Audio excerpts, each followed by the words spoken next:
देखिए अभी ये पीछे वाले लेक्चर में हम लोगों ने डिस्कस किया था सिस्टम ऑफ लीनियर इक्वेशन के बारे में, ठीक है। तो उसमें हम लोग जो है पहला केस देखे हैं उसमें, ठीक है। जैसे मान लीजिए कि इस तरह से अगर आपको लिखा हुआ equation a1x plus b1y plus c1z equal to d1 a2x plus b2y plus c2z equal to d2 a3x plus b3y plus c3z equal to d3, ठीक है। तो ये आपके जैसे सिस्टम ऑफ इक्वेशन हो गए। आपके पास टोटल 3 इक्वेशन 3 वेरिएबल में गिवन था। तो इसमें केस 1 था जिसे हम लोग ने अभी हम लोग पिछले जगह पढ़े हैं कि यदि जो है से केस 1 था हमारा क्या, if determinant of A not equal to 0, यानी ए जो है वो आपका क्या था, नॉन सिंगुलर मैट्रिक्स था।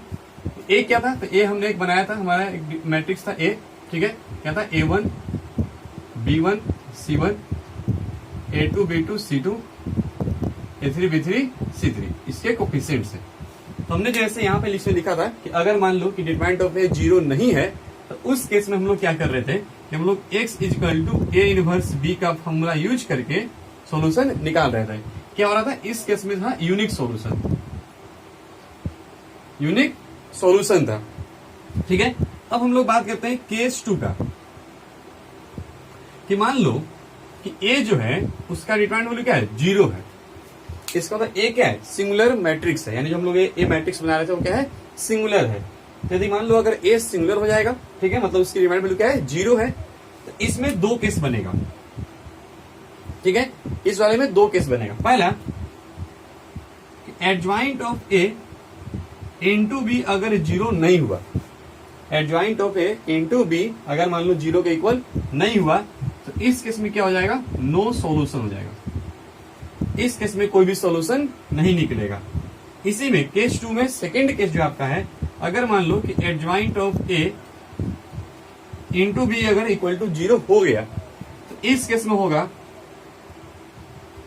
इनफाइनाइट सॉल्यूशन और नो सॉल्यूशन। या तो इनफाइनाइट सॉल्यूशन होगा या तो नो सॉल्यूशन होगा, ठीक है। तो इस वाले केस के हम लोग चर्चा जो है पिछले लेक्चर में किए थे। हमने देखा तो सेकंड केस क्या था कि अगर मान लीजिए 0 हो जाएगा तो क्या होगा कि एडजॉइंट ए इंटू बी देखेंगे। अगर adjoint A into B not equal to 0 है तो उस केस में नो सॉल्यूशन, कोई सॉल्यूशन नहीं निकल रहा होगा, ठीक है। एडजॉइंट ए इंटू बी अगर 0 के बराबर आ जाएगा तो इस केस में आपका इनफाइनाइट सॉल्यूशन हो जाएगा, ठीक है। अब हम लोग देखते हैं होमोजीनियस सिस्टम के बारे में, ठीक है। अगर होमोजीनियस रहेगा ये लिखा हुआ तो क्या होगा, ठीक है। चलिए इसको तो आप नोट डाउन कर लीजिएगा। अब बात करते हैं होमोजीनियस का, कि होमोजीनियस केस में क्या होगा, ठीक है, होमोजीनियस सिस्टम के लिए।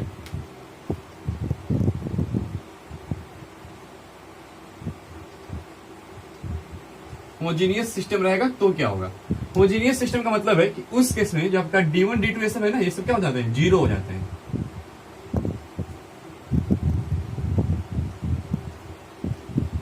ठीक है।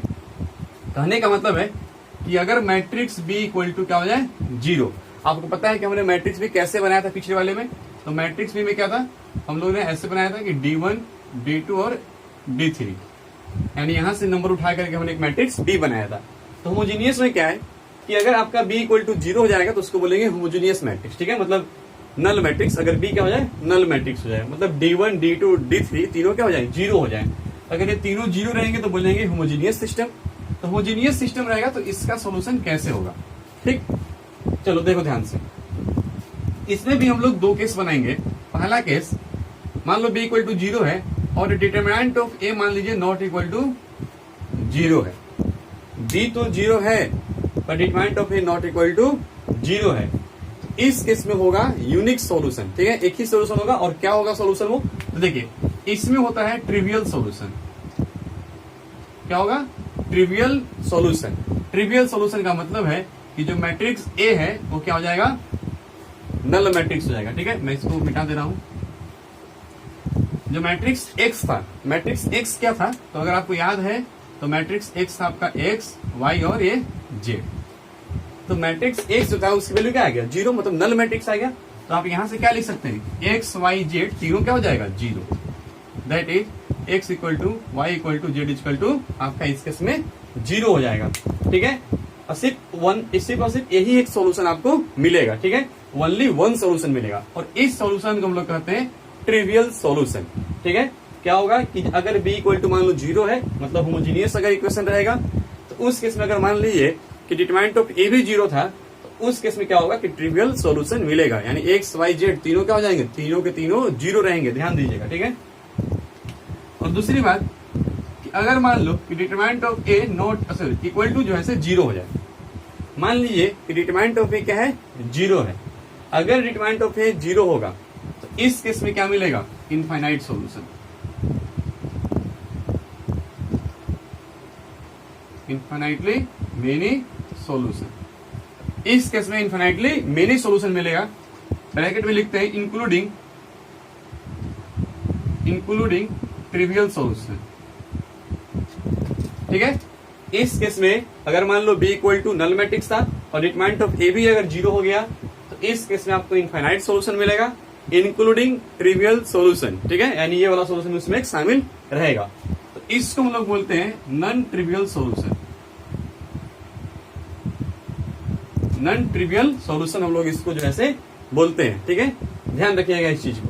ठीक, तो ये हमारा एक तरह से भी इंपॉर्टेंट है। ठीक है, ये सब सारा हम लोगों ने अभी डिस्कस किया। ठीक है, चलिए अब आगे बढ़ते हैं, हम लोग थोड़ा सा क्रेमर्स रूल की तरफ बढ़ेंगे। ठीक है, क्रेमर्स रूल भी हम लोग इसी में पढ़ेंगे। ठीक, बहुत इंपॉर्टेंट है जेई पॉइंट ऑफ व्यू से। ठीक है, तो इसको जैसे आप लोग नोट डाउन कर लीजिए। चलिए अब इसमें हम लोग आगे बढ़ते हैं।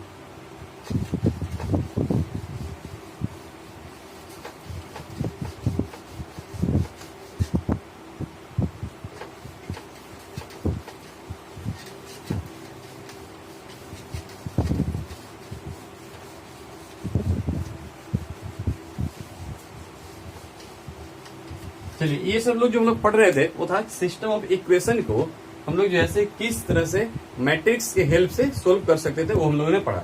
आगे भी लोग पढ़ेंगे कि जो है इसी टाइप के क्वेश्चन को, सिस्टम ऑफ इक्वेशन को डिटरमिनेंट के हेल्प से कैसे सोल्व करेंगे। ठीक है, उसके बारे में पढ़ेंगे, उसी को बोलते हैं क्रेमर्स रूल। ठीक है, चलिए अभी लेते हैं हम लोग, मान लो कि 2 वेरिएबल है एंड 2 इक्वेशन है, इस टाइप का। ठीक है, 2 वेरिएबल है, 2 इक्वेशन है, मान लो इस तरह से लिखा हुआ है a1x plus b1y equal to c1, a2x plus b2y equal to c2। तो ध्यान से देखिए, जो आपका फर्स्ट इक्वेशन है वो क्या है, लीनियर इक्वेशन इन 2 वेरिएबल। ये भी क्या है, लीनियर इक्वेशन इन 2 वेरिएबल। तो आपको पता है, आप लोगों ने 9th में पढ़ा था कि जब लीनियर इक्वेशन इन 2 वेरिएबल होगा, ठीक है, तो जब उसका जब ग्राफ बनाएंगे तो क्या बनता है, स्ट्रेट लाइन बनता है। ठीक है, अब यहाँ पे क्या है, पेयर ऑफ लीनियर इक्वेशन है, तो क्या होगा, 2 स्ट्रेट लाइन बनेगा। तो 2 स्ट्रेट लाइन क्या होता है कि किस तरह से 2 स्ट्रेट लाइन हो सकता है। देखिए, या तो दोनों स्ट्रेट लाइन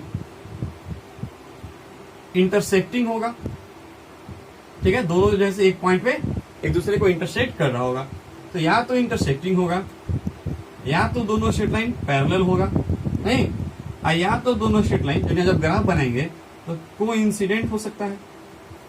इनके अलावा, इन 3 के अलावा कोई और केस नहीं हो सकता है। ठीक है, मान लीजिए linear pair of linear equation दिया हुआ आपको, ठीक है, 2 वेरिएबल में है, तो क्या होगा कि या तो दोनों इंटरसेक्टिंग होगा, मतलब मान लो कि इसका ग्राफ ये है और इसका ग्राफ ये बना, दोनों एक दूसरे पे कट कर गया एक जगह पे, एक पॉइंट पे, या तो दोनों पैरेलल होगा, या तो फिर कोइंसिडेंट होगा। ठीक है, यही 3 केस हो सकता है।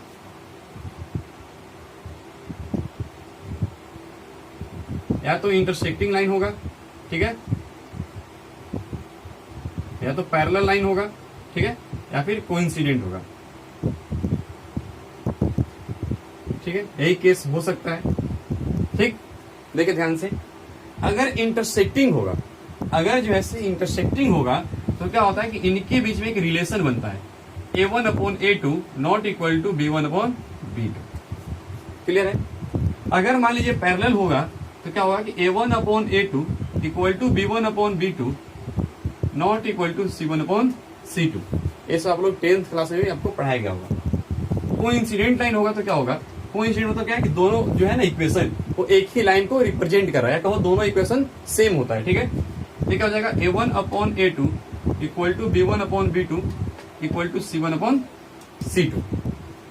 ठीक है, इस तरह का इनका जो है रिलेशन बनता है कोफिशिएंट के बीच में। ठीक है, अब देखिए, अगर मान लो इंटरसेक्टिंग होगा, ठीक है, तो क्या है कि मान लो पॉइंट P पे ना दोनों एक दूसरे को इंटरसेक्ट किया, इससे मतलब क्या है कि जो पॉइंट पी का जो कोऑर्डिनेट है वो दोनों लाइन को सेटिस्फाई कर रहा होगा, या कहूं कि दोनों में क्या है, कॉमन है वो।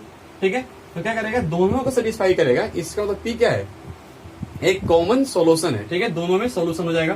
ठीक, आपने सब पढ़े होंगे कि जो इसका जो जितना भी सॉल्यूशन होगा वो सारे के सारे इस लाइन पे लाई करेंगे, या फिर वाइस वर्सा भी सही होता है कि इस लाइन पे जितने भी पॉइंट होंगे सारे इसके सॉल्यूशन होंगे। तो पॉइंट भी दोनों पे है, यानी पॉइंट भी दोनों का क्या है, सॉल्यूशन है। इस केस में क्या मिलता है, यूनिक सॉल्यूशन मिलता है, यूनिक सॉल्यूशन मिलता है इसमें। ठीक है, इस केस में क्या होगा, नो सॉल्यूशन, कोई सॉल्यूशन आपको नहीं मिलेगा। और इस वाले में क्या होगा, यहाँ तो इनफाइनाइट पॉइंट है ना जो दोनों लाइन को सेटिस्फाई कर रहा है, क्योंकि दोनों लाइन एक के ऊपर ही बना हुआ है। ठीक है, तो इस केस में क्या होता है, इनफाइनाइट सॉल्यूशन। ठीक है, इनफाइनाइट सॉल्यूशन। उसके बाद अब देखते हैं नेक्स्ट कि देखिए जब सॉल्यूशन मिलेगा तब हम क्या कहते हैं कि जो हमारा जो सिस्टम का इक्वेशन दिया हुआ है वो क्या है, कंसिस्टेंट है। अगर मान लो सॉल्यूशन नहीं मिला तो गिवन सिस्टम ऑफ इक्वेशन क्या है, इनकंसिस्टेंट है। ठीक है, तो अगर यूनिक सॉल्यूशन है तो क्या होगा, कंसिस्टेंट कहलाएगा। लिख लीजिएगा, कंसिस्टेंट होगा। ये क्या होगा, ये इनकंसिस्टेंट होगा। और यहाँ पे देखिए इनफाइनाइट सॉल्यूशन, सॉल्यूशन तो मिल रहा है ना, ये भी कंसिस्टेंट कहलाएगा। ठीक है, तो इसको आप नोट डाउन कर लीजिएगा। ठीक, तो यहां से हम देख करके बता सकते हैं कि इनका सॉल्यूशन क्या हो सकता है। ठीक है, इनको यूज करके अगर जो ऐसे 2 वेरिएबल रहेगा और 2 ही इक्वेशन दिए हुए रहेंगे तो। ठीक, चलिए अब आगे देखते हैं कि मान लो नेक्स्ट हमारा है कि वेरिएबल तो 2 ही रहेगा पर इक्वेशन क्या रहेगा, 3 रहेगा। ठीक है, 2 ही वेरिएबल हो एंड 3 इक्वेशन दिया रहे। ठीक है,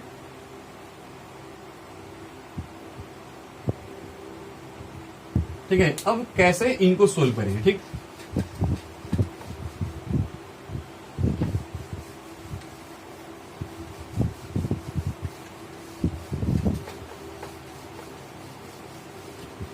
देखिए जब यही में क्वेश्चन पूछता है तो 2 इक्वेशन 2 वेरिएबल वाला भी पूछता है। ठीक है, कभी कभी 3 इक्वेशन और 2 वेरिएबल से पूछता है, और कभी कभी अधिकतर टाइम जो है 3 इक्वेशन 3 वेरिएबल से पूछता है। ठीक है, तो हमारे लिए सारे केस इंपॉर्टेंट है। ठीक, चलिए अब इनमें होगा तो कैसे करेंगे। ठीक, तो देखो जो बच्चे स्ट्रेट लाइन पढ़े होंगे या पेयर ऑफ स्ट्रेट लाइन, ठीक है, तो मैंने उनको 11th में क्लास बताया होगा।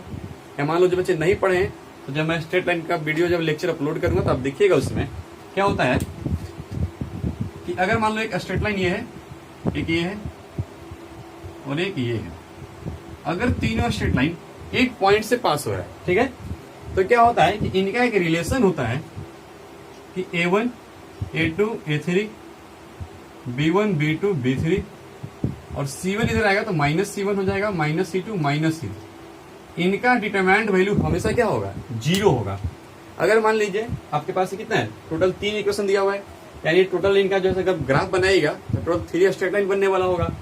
तो ये तीनों स्ट्रेट लाइन अगर एक पॉइंट पे इंटरसेक्ट कर रहा होगा तो क्या होगा कि इनका डिटरमाइंड वैल्यू क्या आएगा, हमेशा 0 आएगा।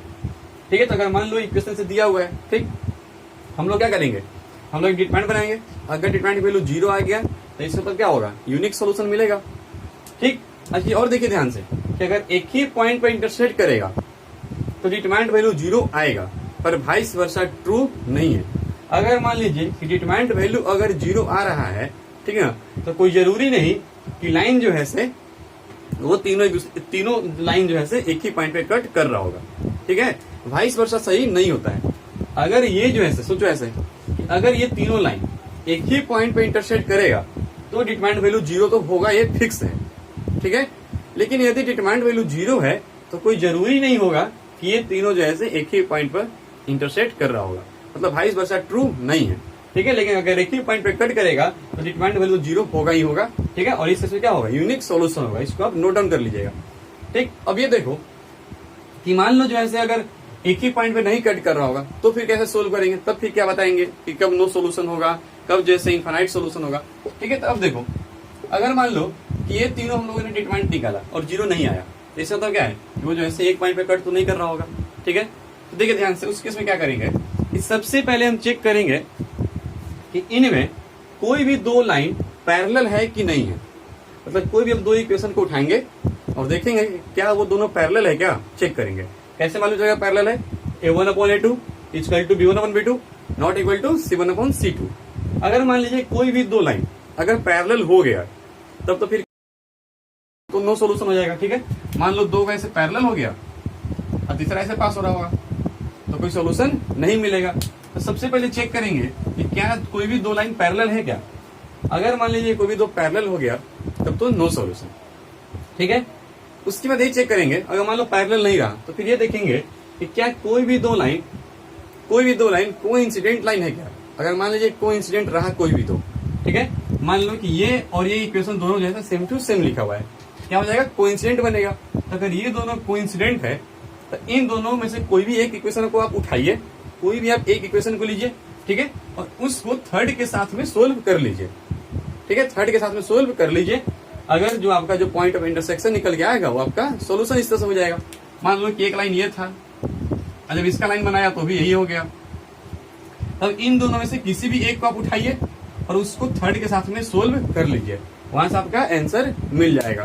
तो इस तरह से हम लोग इसको जो है सोल्व करते हैं। क्लियर है? उम्मीद है समझ में आया होगा। मैंने हर चीज बताने की कोशिश किया है। अगर आपको कुछ प्रॉब्लम हो तो आप वीडियो को फिर से जाकर बैक करके आप जरूर देखिए। ठीक है, ठीक है, जितना भी हो सकता था मैंने सारा चीज बोला है। ठीक, चलिए अब आगे बढ़ते हैं हम लोग। ठीक, अब आगे देखेंगे क्रेमर्स रूल। ठीक है,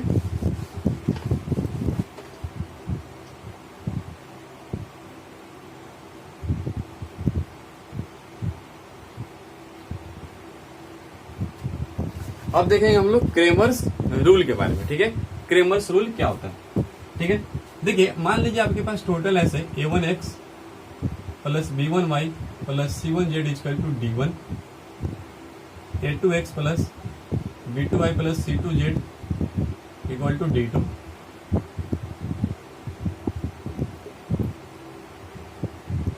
आपको ये इस तरह से तीन इक्वेशन लिखा गया है, तीन वेरिएबल है। ठीक है, देखिए क्रेमर्स रूल क्या कहता है कि सब इसको हम लोग डिटरमिनेंट मेथड भी कहते हैं। ठीक है, सबसे पहले एक जैसे डिटरमिनेंट बनाइए डेल्टा, क्या बनेगा? ये हो जाएगा A1 B1 C1, A2 B2 C2, A3 B3 C3 इस तरह से। ठीक है, ये आपका बन गया डेल्टा। ठीक है, उसके बाद एक आप बनाइए डेल्टा एक्स, एक डिटरमिनेंट। डेल्टा एक्स में करना क्या है कि यहाँ पे जो एक्स वाले कोफिशिएंट है ना, क्या है A1 A2 A3, उनको हटा करके आप D1 D2 D3 लिख दो। ठीक है, क्या करना है कि D1 D2 D3 लिख देना है, बाकी सबको तो सेम टू सेम लिखना है। ठीक है, उसके बाद एक बनाइए डेल वाई। डेल वाई भी उसी तरह से इस बार वाई वाले को हटा के वहां पे D1 D2 D3 लिख दो। ठीक है, यानी यहाँ पर वाई वाले में D1 D2 D3, ये तो C1 C2 C3 ही आपका रहेगा। फिर एक आप डेल जेड बनाइए।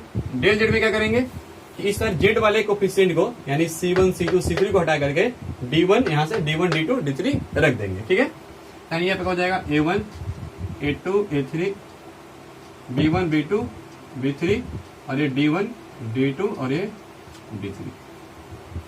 तो क्या हुआ कि इस तरह से हमने टोटल जो है तीन डिटरमिनेंट हमने बनाया। ठीक, अब क्या करना है, देखिए ध्यान से, मान लीजिए कि यहां से हमने जो है डिटरमिनेंट का आपसे बोलेंगे ना कि A1 के कोफैक्टर को हमने नाम दिया CA1। ठीक है, A2 के कोफैक्टर को हमने नाम दे दिया CA2। ठीक है, और A3 के कोफैक्टर को हमने नाम दे दिया CA3। मान लीजिए कि हमने यहाँ A1 के कोफैक्टर को CA1 बोल दिया, A2 के कोफैक्टर को CA2 बोल दिया हूँ और A3 कोफैक्टर को CA3 बोल दिया हूँ। ठीक है, अभी मैं थोड़ा फॉर्मूला को डिराइव कर रहा हूँ, वो इंपॉर्टेंट नहीं है, बस आपको थोड़ा फॉर्मूला है बस याद रखना है, लेकिन डिराइव करके दिखाते हैं कि आ कहां से रहा है। ठीक है, तो उसी की कोशिश कर रहे हैं। यहाँ A1 क्या है, मान लो कि A1 के कोफैक्टर को CA1 बोला, A2 कोफैक्टर को CA2 और A3 कोफैक्टर को CA3 बोला। ठीक है, अब एक काम क्या करना है कि इक्वेशन 1 में मान लो ये 1 था, ये मान लीजिए आपका 2 है और ये है 3 है। इक्वेशन 1 में मल्टीप्लाई करना है CA1। ठीक है, इक्वेशन 2 में मल्टीप्लाई करना है CA2 यानी कोफैक्टर ऑफ A2, और इक्वेशन 3 में मल्टीप्लाई करना है CA3 और तीनों को आपस में ऐड कर लो। ठीक है, इक्वेशन 1 में CA1 मल्टीप्लाई करो, इक्वेशन 2 में CA2, इक्वेशन 3 में CA3 और तीनों को क्या कर लो, आपस में सम कर लो। ठीक है, देखो क्या होगा कि यहां तो आप CA1 मल्टीप्लाई किए सब में, ठीक है ना, ये आपका हो जाएगा A1 इंटू CA1 प्लस यहाँ क्या हो जाएगा A2 इंटू CA2 प्लस ये क्या रहेगा A3 इंटू CA3। ठीक है, और यहाँ पे क्या लिख दें x प्लस यहाँ B1 में तो CA1 मल्टीप्लाई हुआ है प्लस B2 में CA2 हुआ है और B3 में CA3 हुआ है इंटू y प्लस C1 में तो CA1 हुआ है, यानी C1 में CA1 हुआ है प्लस C2 में CA2 हुआ है प्लस C3 में CA3 हुआ है और यहाँ पे क्या हो जाएगा इंटू में z हो जाएगा। और देखिए इक्वल टू में क्या आएगा, इक्वल टू में आएगा D1 इंटू CA1, सही है ना, क्योंकि पहले इक्वेशन में C1 मल्टीप्लाई किया है plus D2 into CA2 plus D3 into CA3 हो जाएगा। क्लियर है? अब देखो ध्यान से, यहाँ A1 में उसी का कोफैक्टर मल्टीप्लाई है, A2 में उसी का कोफैक्टर मल्टीप्लाई है और A3 में उसी का कोफैक्टर मल्टीप्लाई है, यानी A1 A2 A3 तीनों क्या है, कॉलम 1 के एलिमेंट है, डेल्टा के कॉलम 1 के एलिमेंट है और कॉलम 1 के सारे एलिमेंट में उन्हीं का कोफैक्टर मल्टीप्लाई किया गया है और सबका ये क्या है, समेशन है। तो अगर उन्हीं का कोफैक्टर में मल्टीप्लाई करोगे तो समेशन क्या देता है, डिटरमिनेंट की वैल्यू देता है। मैं एक कोफैक्टर में पढ़ाया था, ठीक है, तो क्या है कि ये जो है डिटरमिनेंट की वैल्यू दे देगा, तो ये क्या हो जाएगा डेल्टा इंटू एक्स हो जाएगा। क्लियर है? प्लस अब ये देखो ये B1 B2 B3 और उन्हें मल्टीप्लाई किया गया है कॉलम 1 के कोफैक्टर को।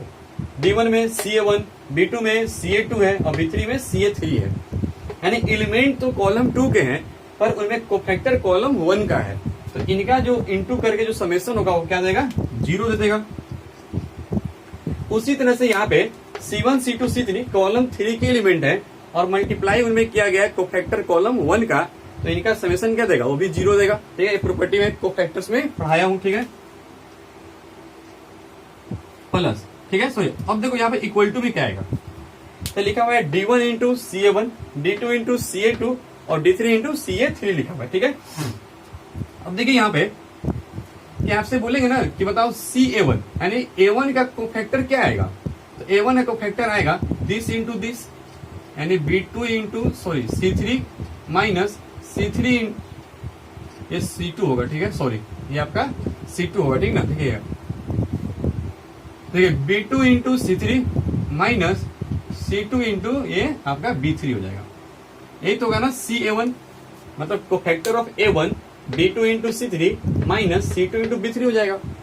ठीक है, अगर आपसे बोले आप D1 का कोफैक्टर बताओ, D1 का कोफैक्टर बताओ, तो देखो D1 का कोफैक्टर भी सेम टू सेम ना यही वाला आएगा, B2 into C3 minus C2 into B3।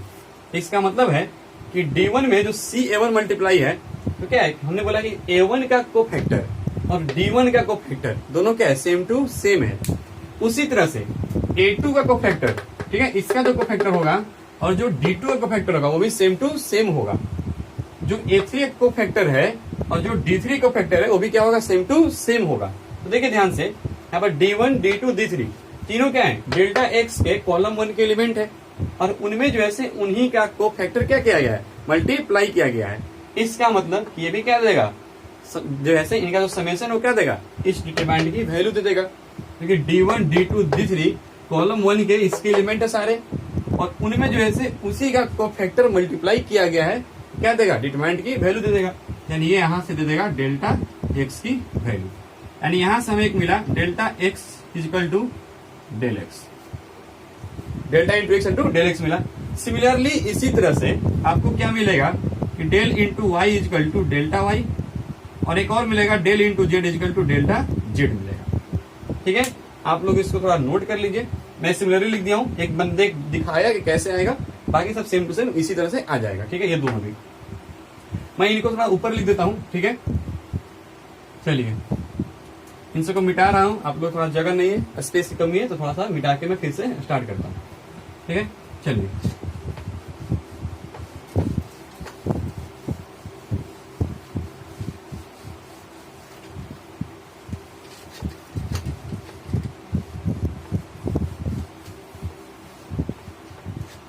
हमारा क्या आया, हमने देखा है कि delta into X is equal to del X आया, delta into Y is equal to del Y था, और delta into Z is equal to del Z था। ठीक है, ये तीन हमने अभी जैसे प्रूफ करके लाया। ठीक है, चलिए अब यहां पे लिखते हैं इसमें case one. Case one, if delta जो है जीरो के इक्वल नहीं हो, मतलब उसका डिटरमाइंड वैल्यू जीरो नहीं हो। ठीक है, इस तरह से डेल्टा जो था, डेल्टा क्या था, A1 B1 C1 A2 B2 C2 A3 B3 सीधे से बना हुआ था। अगर वो जीरो नहीं होगा तो क्या होगा कि then given system of equation are consistent. Consistent का मतलब है कि सॉल्यूशन मिलेगा। ठीक है, और सॉल्यूशन क्या मिलेगा, यूनिक सॉल्यूशन मिलेगा इस केस में। ठीक है, एंड हैव यूनिक सॉल्यूशन। क्या मिलेगा, यूनिक सॉल्यूशन आपको इसमें मिलेगा। कब, जब डेल्टा जो है जीरो नहीं होगा। ठीक है, यूनिक सॉल्यूशन मिलेगा। कैसे मिलेगा सॉल्यूशन, तो देखिए ध्यान से, यहाँ पे ये डेल्टा जीरो नहीं है तो इसका मतलब एक्स इक्वल टू क्या हो जाएगा, del X upon delta, Y equal to क्या हो जाएगा, del Y upon delta, and Z equal to क्या हो जाएगा, डेल जेड अपॉन डेल्टा हो जाएगा। ठीक है, इस तरह से इंपॉर्टेंट है, ध्यान रखिएगा इसको। उसके बाद मान लो case two, if determinant of del not equal to zero. Second case है कि determinant of del not equal to zero and del X equal to del Y equal to del Z equal to zero. ठीक है, देखिए ध्यान से, इस case में क्या था कि यहाँ पे जो है del x del Y del Z zero नहीं था। ठीक ना, वो आप लिख लीजिएगा। ठीक, इसमें क्या है कि मान लो डेल्टा दोनों, यहाँ भी delta not equal to zero था, यहाँ भी नॉट इक्वल टू जीरो है, पर इसमें क्या है कि del x del Y del Z तीनों क्या है, जीरो है। मतलब तीनों क्या हो गया है, नल मैट्रिक्स हो गया इस तरह से, या कहो कि सॉरी मैट्रिक्स नहीं बल्कि इनका डिटरमाइंट वैल्यू क्या आ रहा है, जीरो आ रहा है। ठीक ना, डेल्टा क्या था, डिटरमाइंट था, तो del x del Y del Z क्या हो गया, जीरो हो गया, यानी इनकी डिटरमाइंट वैल्यू क्या आ गई, तीनों की जीरो आ गई। तो इस केस में क्या होगा, तो देखिए ध्यान से कि मान लो कि ये भी डेल्टा एक्स क्या है, नंबर ही होगा ना, क्योंकि वो डिटरमाइंट था तो एक नंबर देगा। तो क्या है कि ये भी जीरो है, मान लो ये भी जीरो और ये भी जीरो हो गया, तो this into X equal to zero है, तो ये तो एक नंबर है और ये नंबर तो जीरो नहीं है। देखिए यहाँ पे लिखा हुआ पहले से, ये एक नंबर जीरो नहीं है। क्या लिखा हुआ है, delta into X equal to del X लिखा हुआ है। अब डेल एक्स तो जीरो हो गया और ये डेल्टा जो है ये तो जीरो नहीं है, तो इसका मतलब क्या है कि अब जो है एक्स को जीरो होना पड़ेगा तब ना सेटिस्फाई करेगा। ठीक है, उसी तरह से डेल वाई जीरो दे दिया गया है कि डेल वाई की वैल्यू क्या है, जीरो है, और ये डेल जीरो नहीं है, तो इसका मतलब वाई को जीरो तो होना ही पड़ेगा। ठीक है, सेटिस्फाई करने के लिए। इसी तरह से जेड को भी जीरो होना पड़ेगा सेटिस्फाई करने के लिए। तो इसका मतलब यहाँ पे क्या हो जाएगा, क्या मिलेगा, इसके से मिलेगा trivial solution, only trivial solution. मतलब that is X equal to Y equal to Z equal to क्या हो जाएगा, आपको जीरो मिलेगा। क्लियर है, बताया मैंने क्यों, क्योंकि अगर डेल एक्स जीरो है, ठीक है, तो इस डेल्टा तो जीरो है नहीं, तो इसका मतलब क्या होगा, एक्स को जीरो तो होना ही पड़ेगा। ठीक है, उसी तरह से वाई जीरो और उसी तरह से जेड आपका जीरो हो जाएगा। And given system of equation are consistent. क्या होगा, कंसिस्टेंट होगा। ठीक है, सॉल्यूशन तो मिल रहा है तो कंसिस्टेंट हो जाएगा। ठीक, चलिए अब देखते हैं case third. Case third, if del equal to zero, यानी जो डेल्टा है उसका डिटरमाइंड वैल्यू क्या आ गया, जीरो आ गया। ठीक है, and at least one of del x del y and del Z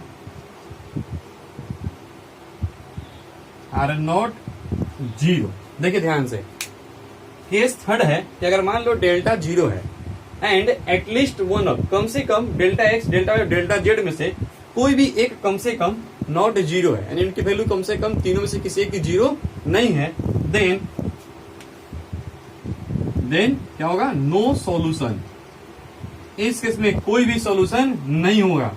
ठीक है, कोई भी सॉल्यूशन नहीं होगा। And given system of equation are inconsistent, ठीक है।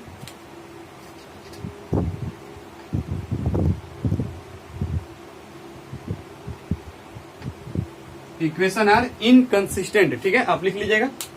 तो इस केस में आपको मिलेगा नो सॉल्यूशन, और क्या होगा, given system equation are inconsistent हो जाएगा, ठीक है। इसमें क्या था, ओनली ट्रिवियल सॉल्यूशन था, मतलब एक्स वाई जेड तीनों का होगा, जीरो होगा, हमने अभी देखा था, ठीक है। चलिए उसके बाद नेक्स्ट केस देखते हैं, इसको भी मिटा दे रहा हूं मैं।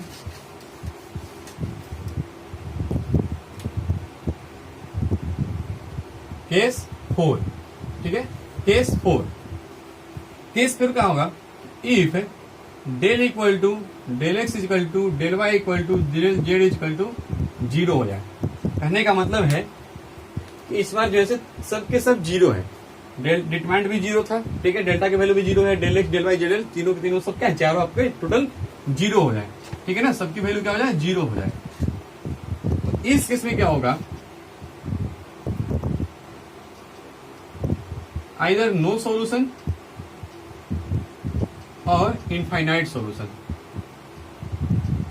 और इनफाइनाइट सॉल्यूशन इसमें होगा, ठीक है। या तो इसमें नो सॉल्यूशन होगा या तो इसमें इनफाइनाइट सॉल्यूशन होगा, ठीक है। चलिए देखिए, आप लोग पहले इसको नोट डाउन कर लीजिएगा, ठीक है, नोट डाउन कर लीजिए।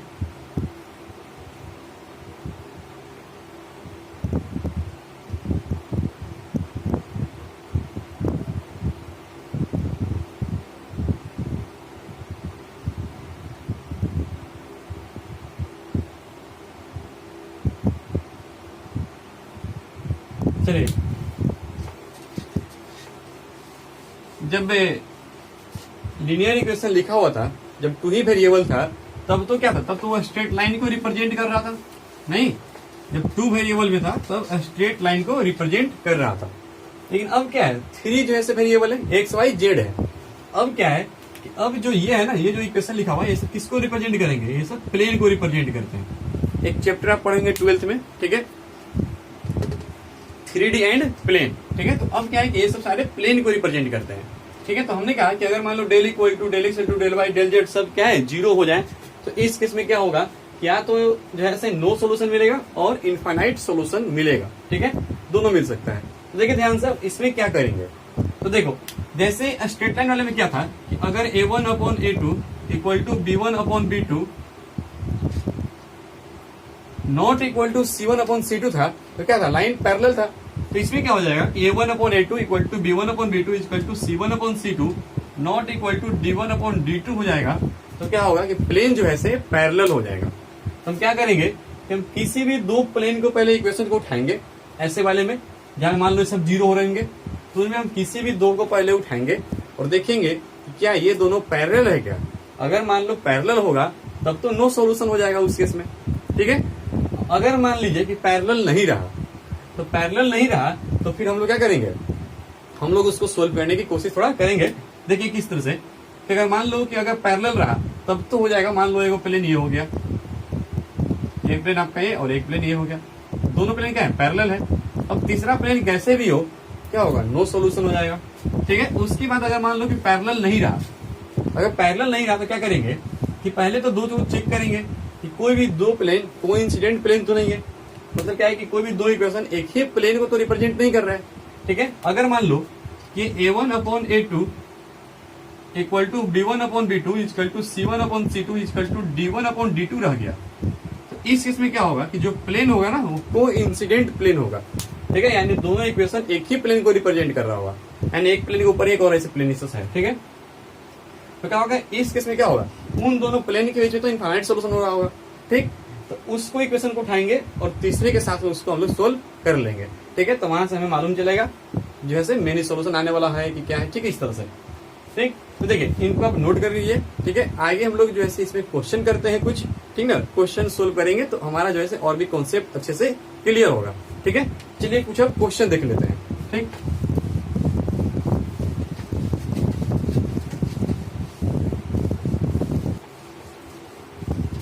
अच्छा, क्वेश्चन से पहले हम लोग जैसे एक चीज और देख लेते हैं, ठीक है, कि मान लीजिए जो भी हम लोग जो इक्वेशन लिखे हुए थे, अगर वो मान लो होमोजीनियस होता, होमोजीनियस सिस्टम होता है या होमोजीनियस इक्वेशन होता है तो क्या करते हैं। देखिए इससे पहला केस कि अगर मान लो कि डेल इक्वल टू होमोजीनियस है, होमोजीनियस मतलब क्या है कि सारे D1 D2 D2 क्या रहेंगे, जीरो रहेंगे, ठीक है, यानी यहाँ भी जीरो रहेगा, ये भी जीरो वाला रहेगा, ये भी जीरो रहेगा, कि A1X plus B1Y plus C1Z equal to zero, इस तरह से A2 B2 C2 रहेगा, A3 B3 C3 रहेगा, सबके सब जीरो है तो क्या रहेगा, होमोजीनियस रहेगा इस तरह से, ठीक ना। चलो लिख दे रहा हूं मैं, अगर होमोजीनियस रहा तो क्या होगा, मतलब A1X plus B1Y plus C1Z equal to zero है, A2X plus B2Y plus C2Z equal to भी जीरो है, A3X plus B3Y plus C3Z equal to क्या है, जीरो है, ठीक है। अब इसमें जैसे कैसे सोल्व होगा, तो देखिए पहला केस इसमें कि अगर मान लो कि डेल इक्वल टू जीरो हो गया, ठीक है, अगर डेल इक्वल टू जीरो है तो क्या होगा कि ओनली ट्रिवियल सॉल्यूशन आपको मिलेगा, ठीक है। क्या होगा, ये मैं पहले भी शायद लिखवाया हूं, ठीक ना, देखिएगा मैट्रिक्स वाला जो मेथड था उसमें ओनली क्या होगा, ट्रिवियल सॉल्यूशन। और सेकेंड, यदि डेल नॉट इक्वल सॉरी अगर del not equal to zero है तो क्या होगा, ट्रिवियल सॉल्यूशन होगा, ठीक है, ध्यान रखिएगा। अगर डेल इक्वल टू जीरो हो गया तो इसमें होगा इन्फिनाइटली मेनी सॉल्यूशन, ठीक है, ध्यान रखिएगा। इसको मैंने शायद पहले भी लिखवाया था, ठीक है। चलिए अब जो ऐसे हम लोग आगे बढ़ते हैं क्वेश्चन की तरफ, क्वेश्चन करेंगे तो ज्यादा अच्छे से सब कुछ क्लियर हो जाएगा, ठीक। चलिए देखते हैं क्वेश्चन से। देखिए हमारे पास टोटल जो है 3 क्वेश्चन है, ठीक है, एक क्वेश्चन ये सेकंड और ये भी मतलब सेकंड का ही सेकंड पार्ट है, ठीक है, मतलब इसमें जो सेकंड में 2 क्वेश्चन है, तो टोटल हमारे पास टोटल 3 क्वेश्चन है। चलिए स्टार्ट करते हैं पहला क्वेश्चन से, ठीक है। फर्स्ट क्वेश्चन से कह रहा है फाइंड द नेचर ऑफ, बता रहा है, पूछ रहा है कि नेचर बताना है, ठीक है, find the nature of solution for the given system of equation, ठीक है, यानी पूछ रहा है कि इसका सॉल्यूशन कैसा होगा। आपके पास क्वेश्चन है x plus 2y plus 3z equal to 1, 2x plus 3y plus 4z equal to 3, 3x plus 4y plus 5z equal to 0 है, ठीक है। तब हमें बताना है कैसा होगा इसका नेचर। तो सबसे पहले तो एक हम डेल्टा बनाएंगे, क्या होगा 1 2 3 1 2 3 फिर 2 3 4 और ये जाएगा 3 4 5, ये आएगा। फिर आप एक डेल एक्स बनाइएगा, तो डेल एक्स कैसे बनेगा, तो बस कुछ नहीं 1 2 3 को हटा दो और उस जगह पे D1 D2 D3 रख दो, यानी 1 3 0 रख दो, ठीक है। उसके बाद बाकी तो सब सेम टू सेम रहेंगे, यानी 2 3 3 4 4 5 इस तरह से। फिर एक डेल वाई बनाइएगा, ठीक है, तो डेल वाई में क्या होता है कि सब कुछ सेम रहेगा, बस ये वाई वाले चेंज हो जाएंगे, यानी 1 2 3, ठीक है, और यहाँ पे आपका हो जाएगा 1 3 0 3 4 5। और फिर एक आप डेल जेड बनाइएगा, डेल जेड इक्वल टू क्या हो जाएगा, तो 1 2 3 रहेगा, ठीक है, 2 3 4 और यहाँ पे आपका हो जाएगा 1 3 0, ठीक है। इस तरह से आपसे पूछ रहा है नेचर बस, ठीक है, सॉल्यूशन कुछ नहीं है, बस नेचर पूछ रहा है। तो नेचर के लिए तो सबसे पहले हम डेल्टा की वैल्यू निकालेंगे, ठीक है, इसका ट्रीटमेंट निकालेंगे, कि जितने भी हम लोग केस देख रहे थे सब में स्टार्टिंग में क्या था कि if this is equal to not zero या if this is equal to zero, ठीक है। तो सबसे पहले तो ये फाइंड करते हैं कि इसकी वैल्यू कितनी आ रही है। तो अगर यहाँ से डेल्टा को हम लोग वैल्यू निकालेंगे तो मान लो R1 के लोग एक्सपेंड कर दिया, ठीक है, तो 5 3 हो जाएगा 15 minus 16 minus 2 into 10 minus 12 plus 3 into 8 minus 9, ठीक है। तो यहाँ से तो आपको आएगा -1, यहाँ से -2 और ये कितना हो जाएगा +2 यानी +4 हो जाएगा, ठीक है। ये हो जाएगा यहाँ पे कितना -1 यानी हो जाएगा -3, ठीक है। तो -3 और -1 यानी -4 और ये 4 यानी कितना जाएगा 0 आ गया। तो डेल्टा की वैल्यू तो 0 आ गया। अब डेल्टा की वैल्यू 0 आया तो हमें ये सब देखना पड़ेगा। मान लो डेल्टा 0 है और इन तीनों में से कोई भी एक अगर जो ऐसे 0 के इक्वल नहीं आएगा तब तो आपका क्या हो जाएगा, नो सॉल्यूशन, ठीक है। और अगर मान लो ये सब के सब 0 हो जाएंगे तब तो हो सकता है इनफाइनाइट सॉल्यूशन भी हो जाए, ठीक है।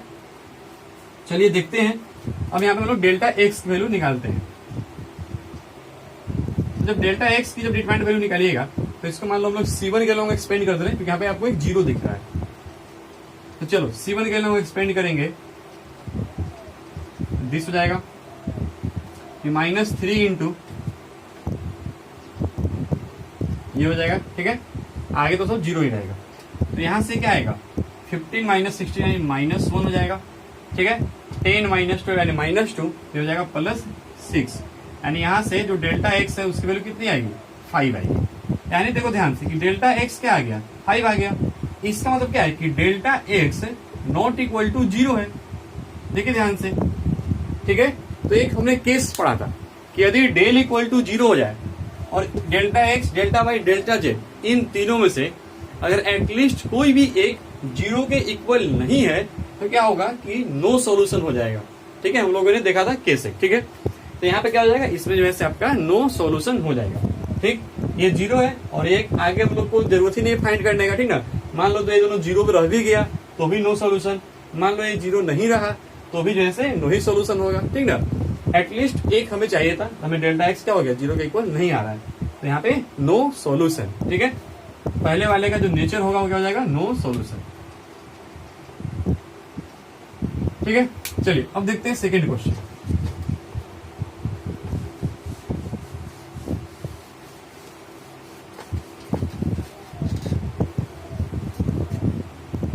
चलो सेकेंड का जो बी थी, जो ए पोर्शन है, पहले उसको देखते हैं। बोल रहा है कि solve the following system of equation.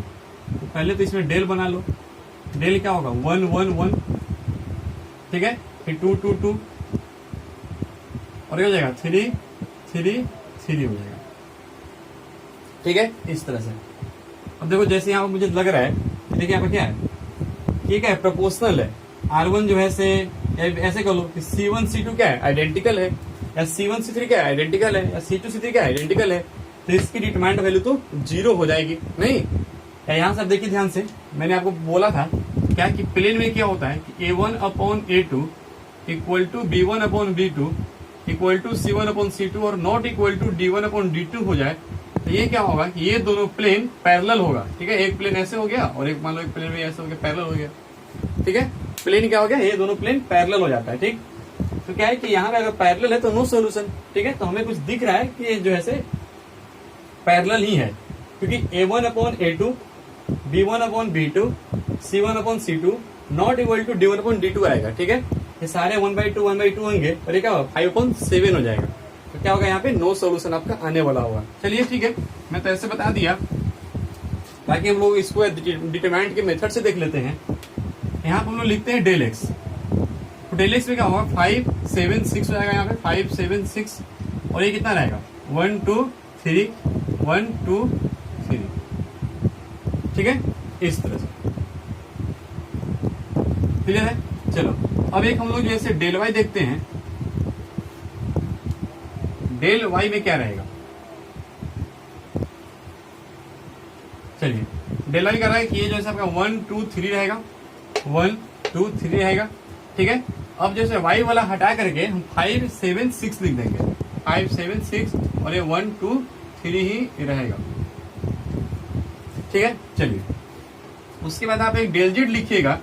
तो डेल जेड में क्या होगा कि 1 2 3 रहेगा, ये भी 1 2 3 रहेगा और 5 7 ये 6 हो जाएगा। क्लियर है। चलिए अब देखिए यहाँ पे डिटरमाइंड वैल्यू, तो हम लोग प्रॉपर्टी पढ़े हुए आइडेंटिकल है तो डिटरमाइंड क्या हो जाएगा 0 C1 C2 या जो भी कह लो, आइडेंटिकल इसमें 2 कॉलम, तो यहाँ से इसका वैल्यू क्या आएगा 0 आ जाएगा। ठीक है, अब देखिए अगर ये 0 आया तब ये आगे वाला भी हम लोग चेक करेंगे। ठीक, देखो ध्यान से, इसमें क्या होगा कि डेल्टा एक्स भी 0 हो जाएगा।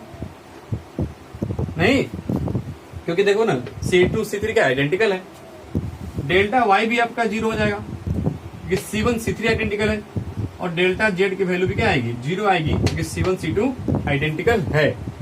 तो अब क्या है यहाँ पे सबके सब आपके क्या है 0 है। तो सबसे आखिरी केस शायद यही था कि अगर सारे 0 हो जाए तो या तो नो सॉल्यूशन या तो इन्फिनिटली मेनी सॉल्यूशन। ठीक है, तो मैंने बोला था कि कैसे मालूम करेंगे कि अब क्या होगा, इन्फिनिटली लिखे या फिर मेनी सॉल्यूशन लिखे। देखिए ध्यान से क्या है, अगर आप इन दोनों को कंपेयर कीजिएगा या इसको कंपेयर कर लो, किसी को भी क्या है, तो A1 upon A2 equal to B1 upon B2 equal to C1 upon C2 not equal to D1 upon D2 आ रहा है। इसका मतलब प्लेन क्या है, पैरेलल है, तो इसमें क्या होगा नो सॉल्यूशन हो जाएगा। ठीक है, चलिए यहाँ पे आपका क्या हो गया नो सॉल्यूशन। ठीक है, कोई सॉल्यूशन ही नहीं आएगा। ठीक, चलो अब देखते हैं जो बी पोर्शन है उसको। उम्मीद है समझ में आ रहा होगा। ठीक है, थोड़ा इजी कॉन्सेप्ट है। ठीक है, ज्यादा कुछ है नहीं इसमें, जेई में हर साल एक क्वेश्चन पूछता है। ठीक है, इससे चलिए ये देखते हैं, यहाँ पे जब डेल बनाइएगा तो 1 1 1 रहेगा, ठीक ना, 1 1 1 रहेगा, 2 2 2 रहेगा, 2 2 2 रहेगा, 3 3 3 रहेगा, ठीक है। तो जब डेल एक्स बनाइएगा तो डेल एक्स में 1 2 3 हटा दीजिएगा और क्या रखेगा 2 4 6, 1 2 3 1 2 3। दूसरे से डेल वाई बनाइएगा, डेल वाई क्या लिखिएगा कि 1 2 3 तो रहेगा और वाई वाला रिप्लेस कर दिएगा 2 4 6 से। इसी तरह से डेल जेड इक्वल टू 1 2 3 1 2 3 2 4 6 रहेगा। देखो यहाँ भी वही केस है, क्या है कि C1 C2 क्या है, आइडेंटिकल है, तो डिटरमाइंड वैल्यू क्या आएगा 0 आएगा। यहाँ भी क्या है कि ये दोनों आइडेंटिकल है, तो डेल्टा एक्स भी क्या होगा आपका 0 हो जाएगा, ये भी 0 हो जाएगा, आपका आइडेंटिकल है उसमें भी और इसमें भी 0 हो जाएगा। तो सबके तो सब 0 हो गए। तो यहाँ भी क्या होगा, यहाँ चारों 0 है, तो या तो जो है यहाँ भी आपका इन्फिनाइटली मेनी सॉल्यूशन या तो नो सॉल्यूशन, ठीक है। तो हमने बोला कि पहले चेक कर लो क्या हो रहा है। तो देखो ध्यान से यहाँ पे कि ये वाले इक्वेशन और ये वाले इक्वेशन दोनों इक्वेशन सेम टू सेम ही लिखा हुआ है, ठीक है। यहाँ से 2 कॉमन ले लो तो ये लिखा हुआ है, यानी इसमें क्या होगा, इसमें एक्चुअली हो रहा होगा कि A1/A2 equal to B1/B2 equal to C1/C2 equal to D1/D2 हो जाएगा। सही है, ठीक है। ये दोनों क्या है, कोइंसिडेंट प्लेन है, एक ही इक्वेशन लिखा हुआ है, ठीक है, एक ही प्लेन का दोनों इक्वेशन है। उसी तरह से ये और ये मतलब ये तीनों इक्वेशन सेम टू सेम ही लिखे हुए। देखिए ध्यान से, इन तीनों इक्वेशन को जब आप इस तरह से कंपेयर कीजिएगा तो सब में इक्वल आएगा। तो यहाँ पे अगर 3 कॉमन ले लो और यहाँ से 2 कॉमन ले लो, यही इक्वेशन बन जाएगा। यानी तीनों इक्वेशन क्या है, सेम टू सेम है, यानी तीनों इक्वेशन एक ही प्लेन का लिखा गया है। यानी कहो कि तीनों प्लेन क्या है, कोइंसिडेंट प्लेन है।